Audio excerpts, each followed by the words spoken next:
guy in Kingston, Tom Coulter, that people say, well, he should just be a Republican. Well, not really. His son is the state rep.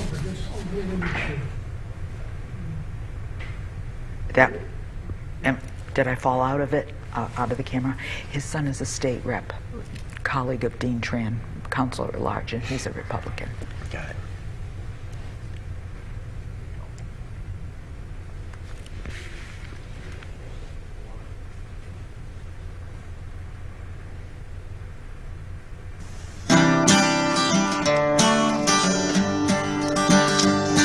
America, we stand for freedom. Though freedom is never really free, we yearn and strive for government, protecting our liberty.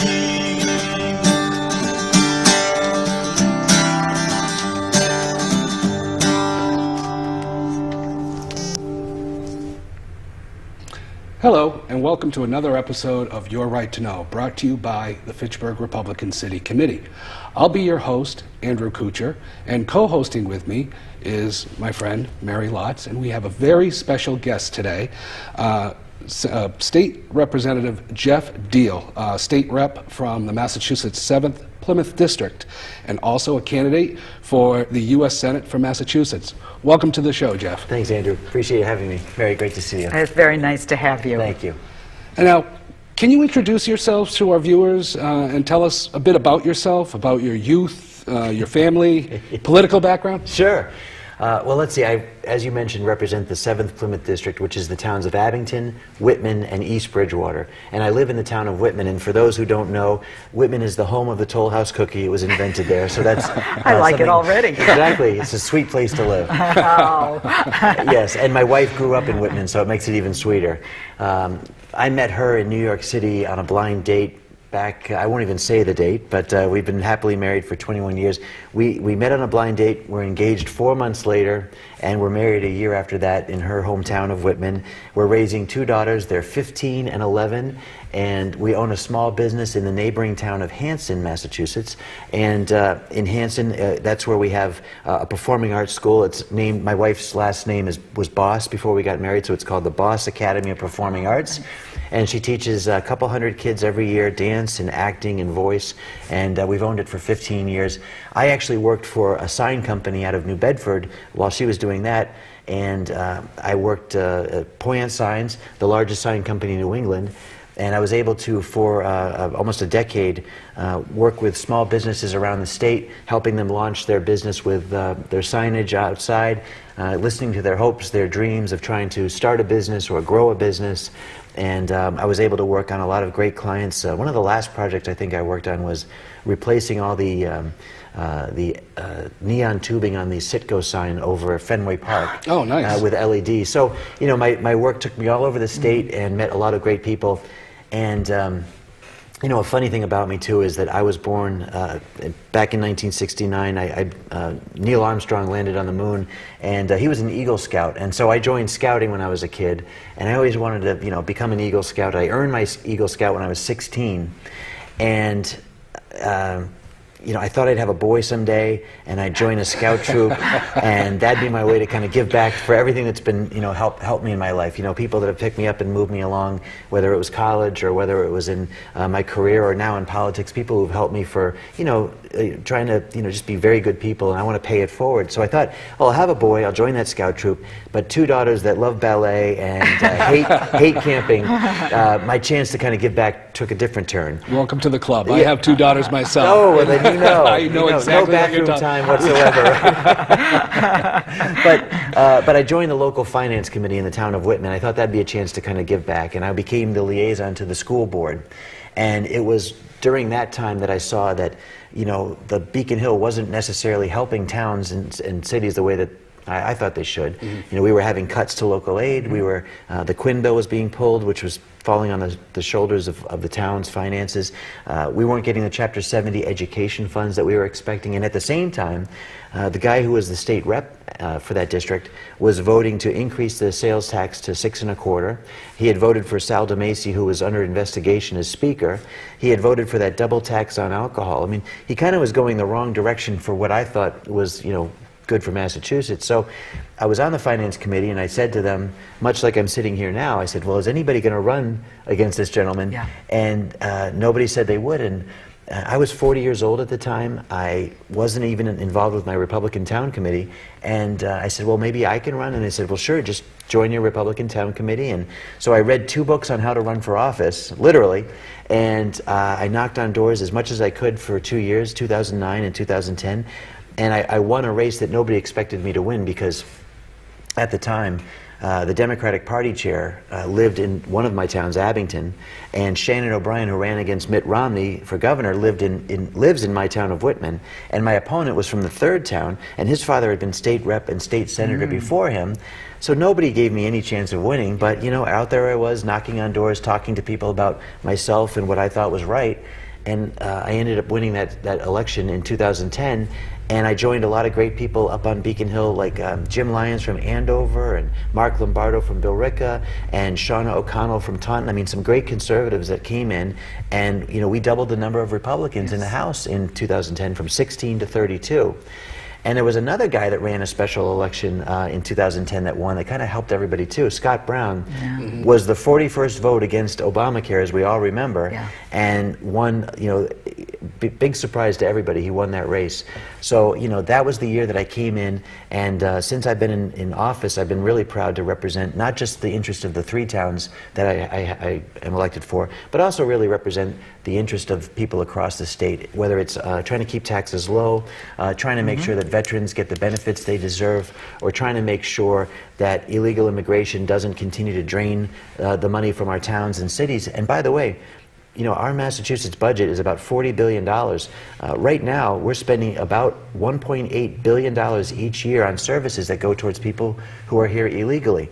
And nobody's saying that we don't want immigrants to come to our state or to our country. All we're saying is that we want them to go through the process the right way, and you know, work, you know, not under the table, but you know, be able to earn a living, have retirement benefits when they retire as well. But at the same time, make sure that they're coming to our country for the right reasons, and again, not creating a drain on the financial resources that right now are so precious, because you know, our economy still hasn't really turned that corner yet. Right. Now, you've decided to make a huge leap. You've decided to run against Elizabeth Warren, and we completely support you. And what made you decide to leave your position? Because you're doing one heck of a job at the State House. Yeah. We need more like you at the State House. Exactly.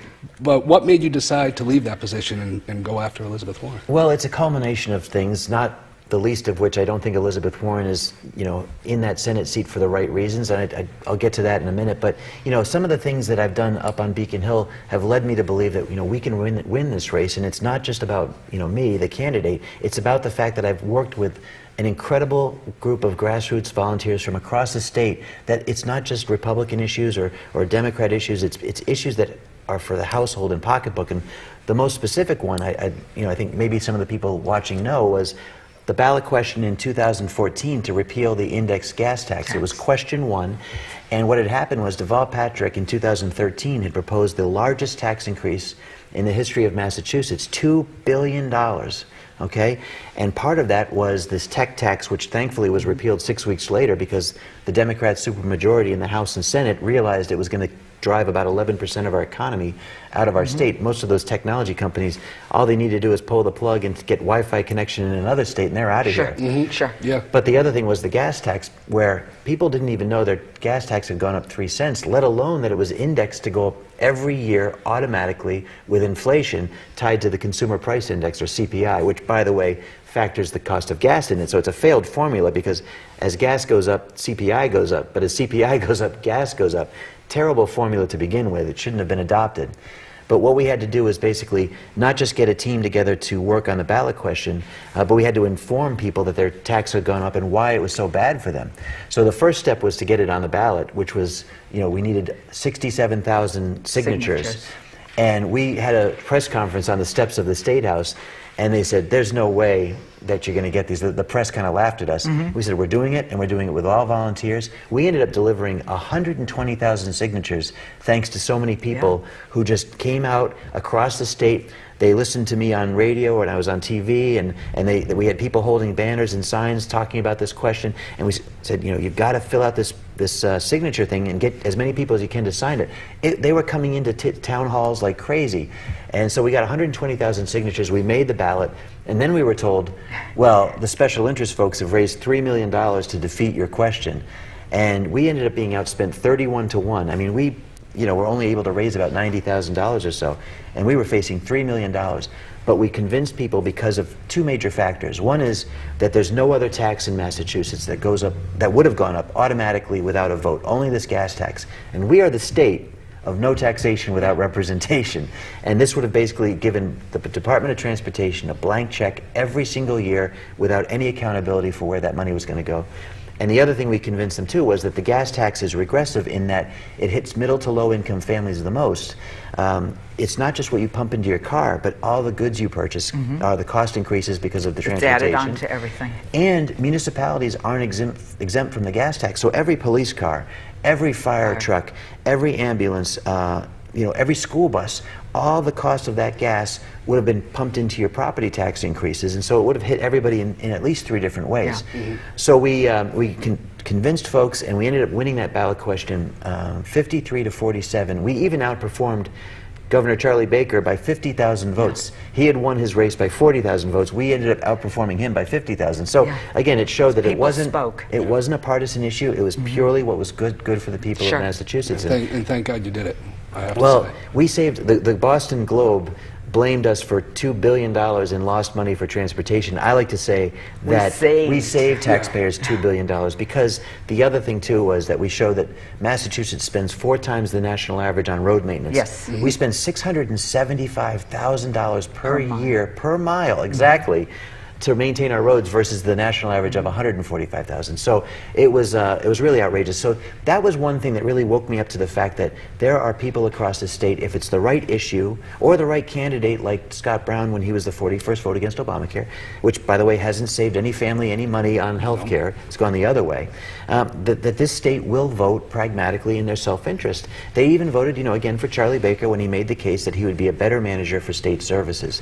So they will vote Republican, and they'll vote on issues that they'll even repeal a tax in Taxachusetts, So that kind of woke me up to the fact that I think there's a chance to win this race against Elizabeth Warren. The other thing too is I was lucky enough to be the co-chair for the Trump campaign, and especially telling was the primary where he won the state with 20,000 Democrats unenrolling and converting to Republican to vote for Donald Trump in that primary. That's according to Bill Galvin, a Democrat who's the Secretary of State. He verified that number. 20,000 Democrats. And Donald Trump didn't win Massachusetts in the general, but he did win 1,088,000 votes.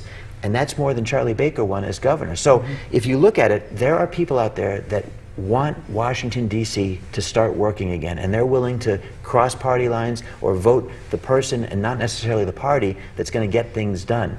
And Elizabeth Warren is clearly trying to block everything that the president's trying to do. She's voted against every single nominee for his cabinet, even as recently as 2 weeks ago voted against the FBI director in the Senate confirmation hearings, even though he received an overwhelming bipartisan vote. There was only 5 votes against him, and one of them was Elizabeth Warren.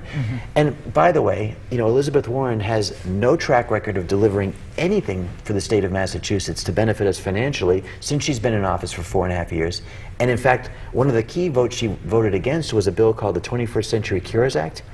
That bill was actually signed by President Obama. It included Joe Biden, the vice president's cancer moonshot funding for research into curing terminal illnesses. And just 2 months ago, Massachusetts received $12 million to fight the opioid crisis from that 21st Century Cures Act. She was the only Democrat of all 11 congressional members. There's 9 congressmen and women and 2 senators. She was the only Democrat to vote against that You know, and grandstanding, maybe to raise her profile, some people may appreciate that. I don't think anybody in Massachusetts appreciated that vote, and I've yet to hear her explain herself on why she would vote against something that is trying to cure terminal illnesses. And by the way, Massachusetts research hospitals benefit from that increased research funding. We've got some of the best research hospitals in the world. So it's also voting against jobs. Elizabeth Warren has been about one thing. Elizabeth Warren, she's been a part-time senator. She's been a part-time author because she's written 2 books while she's in office. She's made $1.6 million for herself while writing those books. And she seems to be a part-time candidate for president in 2020. She wants to be reelected, in 2018, it seems to me, so she can spend 2 more years running for president and trying to, defeat Donald Trump. Well, a couple of months ago, BUR conducted a poll trying to assess Elizabeth Warren's popularity as our U.S. Senator from Massachusetts. Her approval ratings were well below 50%. The numbers show that she has vulnerabilities in terms of re-election. Do you believe that she's vulnerable? Absolutely. I mean, that BUR poll, like you said, it showed that more people would actually rather see a different senator than her, which is unbelievable. If you're a progressive liberal Democrat in Massachusetts, you'd think that you'd be a lock for, that radio station, by the way, is an NPR affiliate on the campus of BU. That is not any conservative talk show station putting those numbers out there. But, let's look at some of the things that Elizabeth Warren's done while she's gone on that book tour, for example. She went on a morning talk show and said that anybody who didn't agree with her and voted for the president was part of an, quote, ugly stew of racists. Okay, she went to the NAACP dinner a few months ago and said that it's law enforcement that continues to terrorize, the African American community.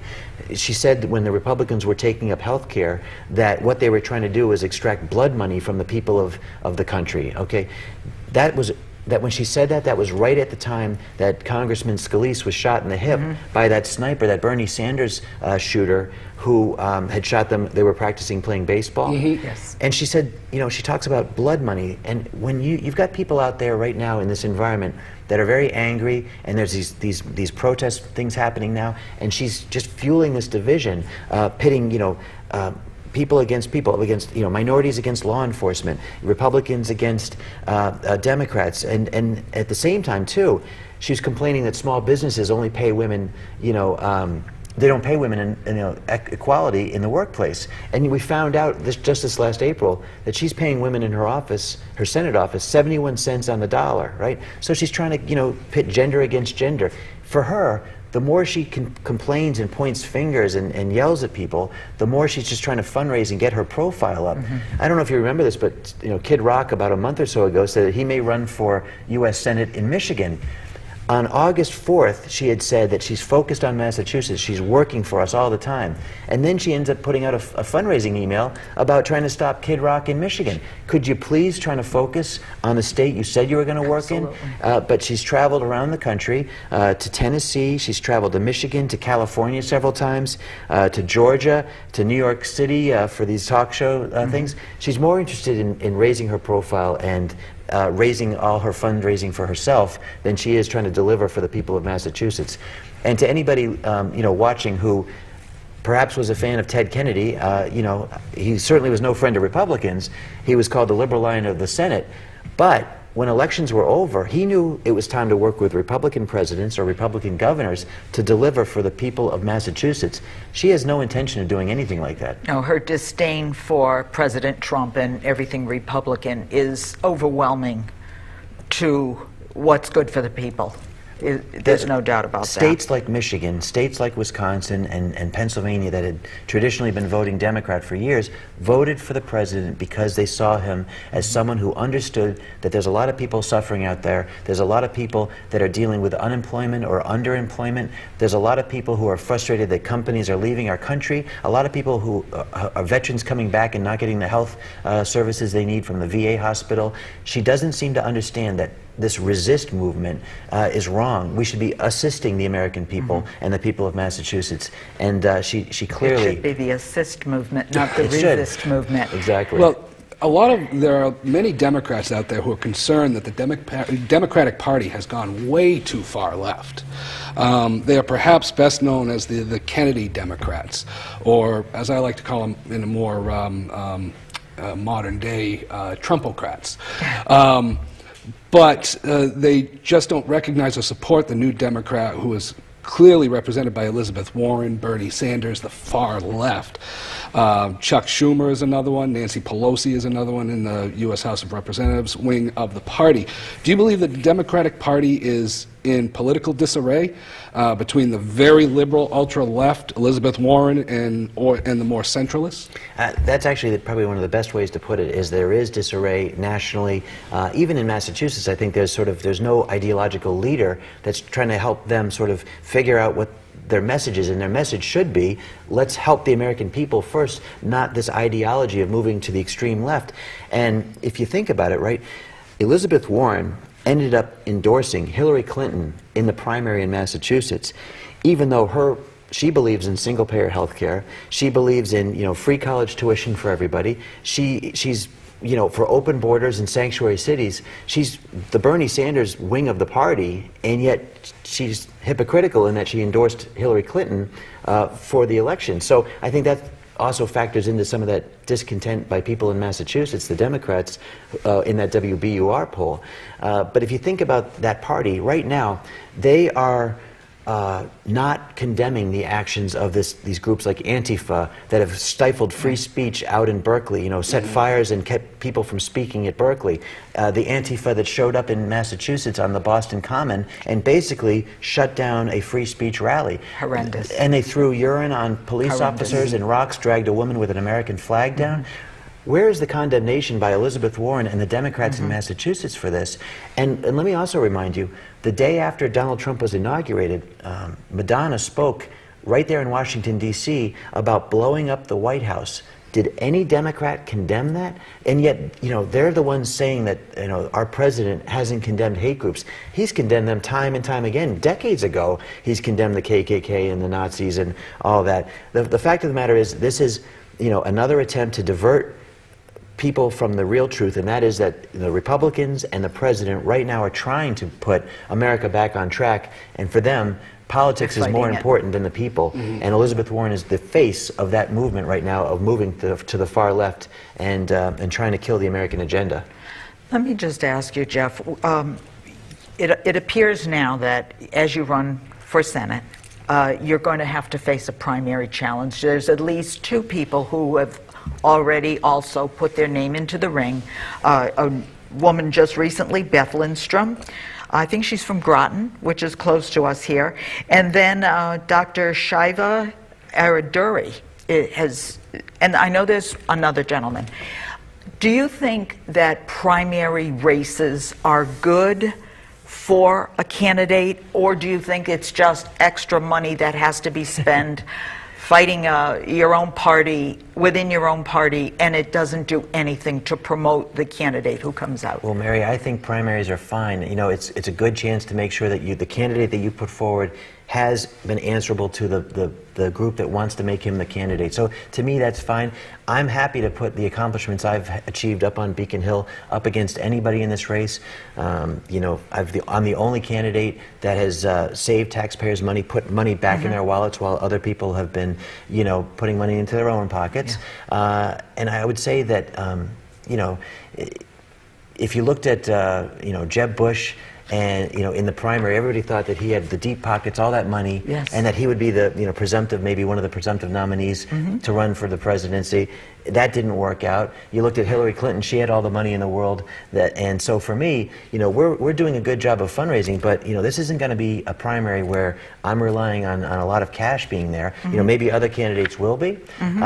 I'm looking at the fact that I've always been trying to represent that grassroots team that's been able to deliver victories across the state. I almost feel that, to me, this is an obligation to run for the United States Senate so that they can have a candidate they know has been there for them as they've been there to help me on the issues that I've always felt important, or the candidates I've felt important. Again, that gas tax was a great win. I ended up being able to put a ballot question together and had filed basically legislation to prevent the Olympics from coming to Massachusetts because that was going to be a $10 billion boondoggle. Somebody who drives in and out of Boston every day, thank you so much. No, and you know what? The fact is that by just getting that ballot question together and a team ready again, we were able to defeat them because they said, you know what, forget this. They saw it coming. They saw that the people were going to speak again. So for me, the obligation to make sure that I am the best candidate to represent the people of this state who have put their trust in me on key issues and the like is really the reason that I'm so passionate about trying to win this primary and win this race against Elizabeth Warren. I'd like you to talk about some of your conservative values, your conservative side, because you're probably ultimately going to be the more conservative of the Republicans, and definitely when you win the primary for the Republican Party and you go and face off against Elizabeth Warren, you definitely will be the more conservative of the two candidates. But I'd just like to also say that I was out in the malls with the gas tax. Yes, thank you. And I just want to share that we had all the posters and everything up, and people were kind of walking by. It was nice weather, and people were walking by not paying much attention. But all of a sudden we started asking people, do you drive? And once we got the answer yes, we'd ask them about the taxes. Get right in there. Where do I sign? Where do I sign? Well, I've been fortunate enough to, again, be elected not just the first time as state representative and win my second election, but I've been unopposed the last two times I've run for state representative because people in my district understand that I've been working for them. Well, and then let me point out another for our viewers, because another area you've saved money for the taxpayers, and this is an area in Massachusetts that has caused a lot of angst among the voters, and that's the pay raises for the legislatures. That was insanity. And I know there was no activity against it, but you did not support it, you did not vote for it and all. So I'd like that was another area you saved taxpayers' money. money. Talk about conservatism, I've signed the No New Tax Pledge here in Massachusetts, and I think that's important. There's a lot of places where we could curtail spending on Beacon Hill, and I think down in Washington we can even do a better job of redirecting the money that people make. We have taken in record taxes, we don't need it. But in Massachusetts, what's so frustrating is we've had historically a sales tax holiday weekend. Mm-hmm. And that's given businesses that need a little jump start in August a chance to get more customers in. The legislature now for 2 years in a row hasn't passed it. The cost of that, and I say cost is not the right term, but the value of that is about $20 million. Now, the legislature just voted at the beginning of this session to give themselves $18 million worth of pay raises so that legislators who are, for example, chairmen of committees and all that, and end up getting $30,000 stipends to be chairs of committee. And by the way, that's all Democrats because it's a supermajority in the House and Senate. And so, I was one of the ones that voted against that. I am donating back the increase that they gave to the average rank and file for stipends. Sure. I've already given away $2,000 of that. I'm going to continue to donate back that money. We shouldn't have had it. I voted against it. Nobody probably looking at this show right now has had a raise of 40 to 60%, and yet the legislators gave themselves a massive pay raise on your backs, even though right now your household incomes, I'm guessing, are pretty stagnant. So that's wrong. I've always been willing to stand up for that, and that's what I want to continue to do in Washington. Believe it or not, our show is over. No. It's been 30 minutes already. I do have a website people need to go to, please, though, if that's okay. Tell our viewers, absolutely, because we have a little campaign sticker here that I would like everyone to see. They can get a free one of those, at DiehlForSenate.com, DIEHL Senate.com. You can click a button to get that for free, get a lawn sign sent to you for free. I know you both are veterans of campaigns. Lawn signs are important. And you can click to volunteer. You can click to donate. So Diehl for Senate. We have a Facebook page. Geoff Diehl on Facebook, Geoff Diehl for Senate, and on Twitter, Diehl for Senate. So those ways you can kind of get on social media, see where I've been, where I'm going, all that sort of thing. We have a Facebook page and Twitter page called Where's Warren, because she's been out of state so much. Where's Waldo? That you can. It's exactly. Where's the beef? You can track, what she's been up to, because we also want to let people know that she's not doing the job that she was, expected to do as U.S. Senator. And that's why hopefully people will be behind me. I thank you guys for your support and having me on here. And this is going to be a campaign where I think we can prove that Massachusetts is ready to vote for someone who will work for them. So I'm so thankful for you having me on the show. Thank you for coming. It is our pleasure. Thank you so much. Thank you, Mary. We thank you for watching Your Right to Know and sitting in with the FRCC. As we leave you, we want you to remember that your local city or town Republican committee is your only grassroots organization that supports and holds dear your rights, your liberties, and your constitutional values. We encourage you to join us. Why? Because to us, GOP stands for growth, opportunity, and prosperity for all people, and because we always stand for freedom. Thank you and good night. America, we stand for freedom. So let us all unite to yearn and strive for our republic that reflects our values, that preserves our rights, and goes forth in power and might, that reflects our values and preserves our rights, and goes forth in power and might.